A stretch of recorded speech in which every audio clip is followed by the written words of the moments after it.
this could get me incriminated. From Raymond James Stadium in Tampa, Florida, our first run truly on the eastern half of the United States. Yeah, I feel pressure to perform, and I think anyone that wants to win feels pressure to perform. And if you don't have that, you know, then you're probably not going to win. Oh, they hit! Oh, waiting over! Danger Boy takes the checkered flag. Definitely have felt like people doubted me, and I know the work that I put in every day, and it's hard to come back from all those injuries, you know? There's not like, hey, you got in 5th place, good job. We're paid to win races, and this team expects it. Yamaha expects it. Like, they've won championships almost every year.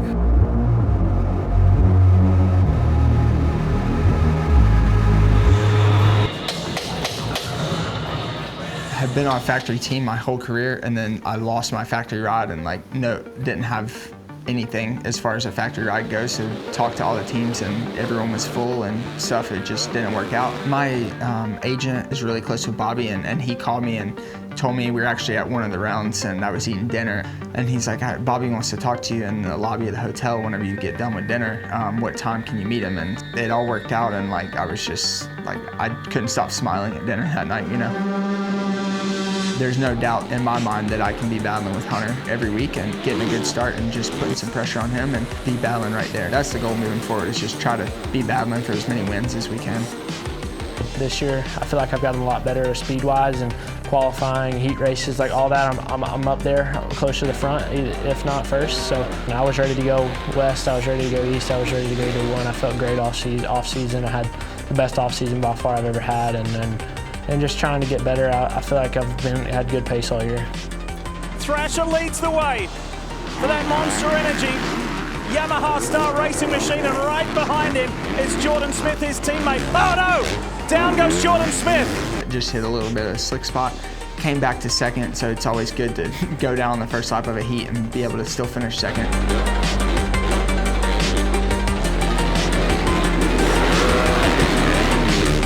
Well and truly, there's the checkered flag. Well done, Nate Flasher.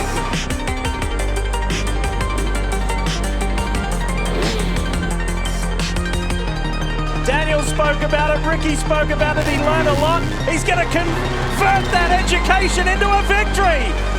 Danger Boy takes the checkered flag. Couple of rookies, first and second.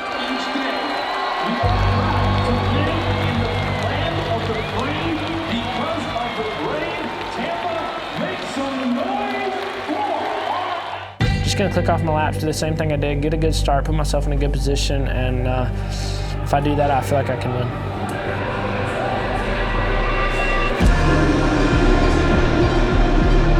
Came out with a pretty decent start and made my way up to second on the first lap. They had groomed the outside of the sand there, and it was just like real soft and pushy, and I pushed the front and went down first lap in the sand. It's not ideal. About halfway through the moto, I went off the track. I came together with Hymas and got passed back by Moseman and Vial, and got those guys back past Hymas, and was kind of all alone in 6th place, and heard something on my bike with about 2 laps to go, and unfortunately it only made it about a half a lap after that. I was only like 2 straightaways from the finish line, and if I would have just passed the finish line for the white flag, I still would have finished 8th. Since I didn't stay on the lead lap, I ended up 15th. So if I could have just made it through the sand, maybe I could have even just pushed my bike to the finish line, you know? He was kind of about 7 seconds back for a while there.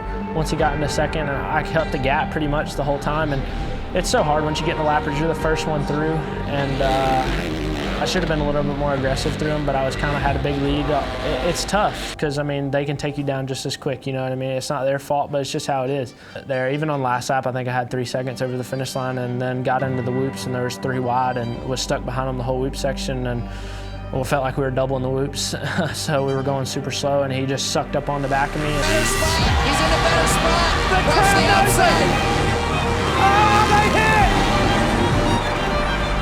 And the inside move from Hunter Lawrence. He blocks it, he gets it, and wins it! And just kind of missed my braking point coming in the final turn, and that kind of cost me, but I feel like we just need to be a little bit better when we get the race wins, so that was a big opportunity to get back in the title fight, and it was going great until about the last turn, so we still got a little bit to work on, just keep getting a little better, and we just got to start clicking off wins and being on the podium every weekend. And I think that's the goal. A week ago, we were racing in Florida, but the Supercross party has moved to the West Coast in the Bay Area. Yeah, I think Oakland was a little bit different. You know, obviously the track was very, very ruddy, very soft.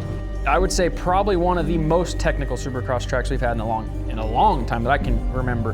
And we had a game plan going into it after first practice, like, look, hey, I don't think we can jump the big rhythms that we need to jump for 20 minutes consistently. So this next practice, I want you to go out and pick the rhythm that you can do for 30 minutes and stick to that rhythm. Don't do any other rhythm. And I think if people go back and watch, Eli was doing what maybe you would call easier rhythms, or he liked to call old man lines, but those lines are what enabled us to win, because I knew that Jason and Chase, they're the kind of guys that are going to go out and send it. They're the kind of guys that think we have to jump those big jumps. I still get a little bit of race jitters and a little bit of nerves, but I would say it's pretty contained. As say back in my 250 days, the nerves get so high that I feel like it affects you in a negative way. The gate will drop in Oakland for the 450 main event. Chase Sexton got the jump, swung a little wide to the right. He's got the inside line in corner 2. There's Tomac, there's Webb. It's like we scripted it. The 3 favorites. The hardest thing about Supercross racing is staying focused over the distance of that race, bringing intensity and consistency. It's always a fine balance between the two, and can you maintain that pace through the 20 minutes? I'm not going to go out and say Cooper Webb has impressed me. He's impressed me his whole career. So I think he had a couple off seasons, and what we're seeing now is we're just seeing Cooper Webb, and that's what everybody should expect of Cooper Webb. They both have the same mentality. They show up to win, and they don't show up to do anything else besides that. They're here to race and not worry about the lights, the glory. They don't care about any of that. All they care about is winning. And so to me, Eli and Cooper are two of probably the same people. Oh, he's right there. Eli Tomac grabs the win in Oakland by less than a second. Chase is still young. I think Chase has a lot of learning to do. Yeah, Ricky. Oh, no! He's down! How quickly can it be up? He was 5 seconds. There's Tomac. And when he does figure it out, he's going to be dangerous. I mean, he shows us every week that he has what it takes to win, and now he's just got to gain the mental strength side and the maturity strength side to pull it off. You know, if we had 10-lap main events, he probably would be undefeated right now. But unfortunately, this is a long season. These are all really good riders, and they're all mentally, I think, maybe 2 steps ahead of him. But when he does catch up, he's going to be a very, very big threat. As we welcome you inside AT&T Stadium for round number 7. Arlington is a fantastic stadium. I think it's some of the best dirt that we have, period. Ready to go, 22 of the world's best in the 250 East class. Here we go in Arlington. The dirt here is good, but it's also really slick. It looks way more tacky and way better than it really is. You know, it's got that slick base, but I feel like in Arlington, a lot of times, most of the time, they build a pretty big set of loops, and I enjoy the loop sections, and the bigger the better for me. The loop should be a separator, and the rhythms, I mean, by the time the race comes, everybody's gonna be doing the same thing. Everything's bigger in Texas, right? I tell you what, Nate Thrasher can't be disappointed in that performance. He's in a great spot. Remember, Triple Crown. Eli statistically is the best Triple Crown racer. We just had we actually didn't have an off night at the Anaheim Triple Crown. I think we would have won it if we didn't crash, and you don't see Eli crash a lot. So to see him do that means he's pushing another limit that he hasn't really pushed in the past. And this is a big step in the right direction if you can get a race here. 450, race 1 is off the line. Eli Tomac goes to the front. Come out, get 3 good starts, 3 good finishes, and try to win this. And that's what these take, is consistency. It doesn't take 3 wins. It takes 3 consistent races. Eli Tomac continues his powerful ways as he gets the win in race 1 here in Arlington. Tomac and those guys, they're so efficient in everything they do and just getting everything out of the track. And I mean, everybody does the same stuff. Maybe one race there's something that somebody will pulls off, but it's never like crazy amounts faster. It's always just like who can do the rhythm the most efficient every lap. This is it, the pinnacle of the night. 450 race 3 from Texas. In the beginning, there's a big push, and then you kind of settle in for a minute, and then I feel like you get the halfway flag. And one thing's for sure, you got to be methodical about when you're, making those pushes. Meanwhile, Eli Tomac got in front, and he's on the ground. Oh, man! An uncharacteristic mistake. 250 East, race 2. You just got to be a little bit faster in the rhythms, scrub a little bit harder, push through stuff a little bit better, and be efficient. It would be huge to be able to get a win. I mean, it would be really cool because Bobby believed in me, whenever it seemed like no one else has been. And the whole team has believed in me all offseason, it's never one time been brought up about me crashing or this or that. It might mean more to me to get this win than it was to get my first win, it'll just be, it would be pretty special. And it's Jordan Smith who is on his way to getting his first Triple Crown race win. What a race for Jordan Smith as he comes around. Race 2 goes the way of Jordan Smith. Nate Thrasher does enough, recovers to finish in 3rd behind Vial to get the overall.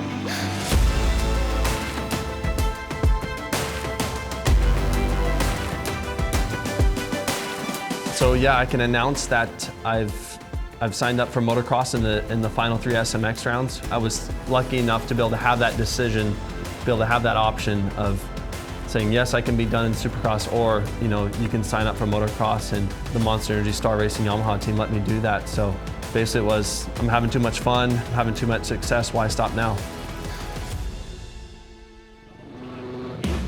Motorcycle enthusiasts from all over the world have descended on Daytona Beach for the 2023 Monster Energy Supercross Championship. As the winningest rider in Daytona history, not just Daytona Supercross, Eli Tomac does it! Nobody puts more pressure on me than I do. I'm the guy that puts the most pressure on me. Well, Hayden Deegan, this is a huge moment. Your first Daytona, your first podium. Oh, dude, I'm through the roof right now. This is a sick moment for me. I've been working my butt off.